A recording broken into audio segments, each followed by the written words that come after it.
Hello, everybody. I am going to put my 2 cents into this whole Gina Carano and suing Disney debate because I've heard a lot of people say she doesn't have the right to debate, or she doesn't have the right to sue them, or she doesn't have the right to uh, voice her opinion on this thing.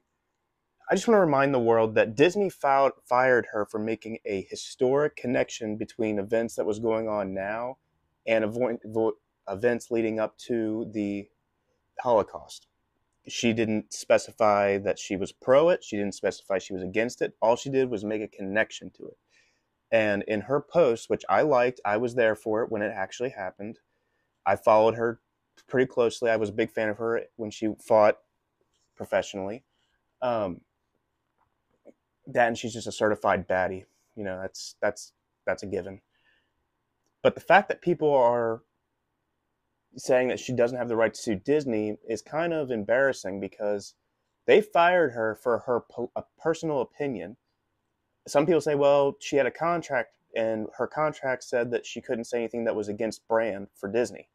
Well, if that's worrisome, because if Disney's brand says that you have to toe the company line through and through, even on your own personal opinions, even though the way the company is clearly, Disney's shown that they are not socially or politically aligned with Gina's political opinions or philosophies. What does that say for the rest of us? Because we live in such a fragile culture now that not only does a company get to fire a person for this, but now if the person in question gets to sue the person or sue the company for these allegations, what's stopping, like, if these big media honchos can't do it, what's it for us little guys? Because the only reason she's doing it is because she's backed by Elon Musk now. Because Elon, whether you like him or hate him, has seen some of the shit that we've seen, and he's a pretty good common sense guy. And he's like, yeah, she was wrongfully fired. And she was illegally fired for having personal belief. And they can't say, I know people say, well, she was contract employee, she was a reoccurring character, it wasn't like she had a formal job. But that's beside the point. Now you're just using different terminology. Her contract was cut and she lost money. She was publicly humiliated. And that's probably where the lawsuit's going to make her some money, is that not only was she fired, like she could probably win on the lawsuit of being personally fired or her contract terminated because of her personal beliefs.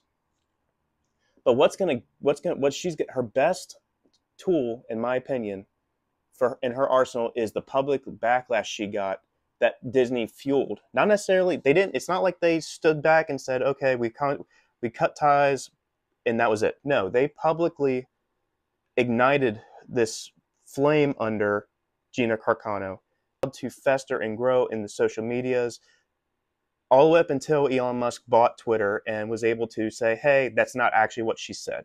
Like in her original post that sparked this whole controversy, nowhere did it mention anything about transphobia, homophobia, any other phobia that I've heard. Like I've seen a lot in the last 2 days thrown around, and I'm just sitting there thinking, what the absolute F-bomb? Because her original post had nothing to do with any of that. All those opinions came afterwards when people started digging into her history, and of course she's going to have those opinions. She grew up she was both a model, a UFC fighter, which I don't know if I know this might be shocking to some people, but there's a lot of UFC fighters, aka Sean Strickland, that don't share those wokey LA beliefs. So yeah, there's my 2 cents on it. If you see this video, I know it's probably not going to be a reoccurring thing, but because this is only a 5-minute long video, like and subscribe. Do your best to be a good person. All right, learn all the facts before you speak. Thanks.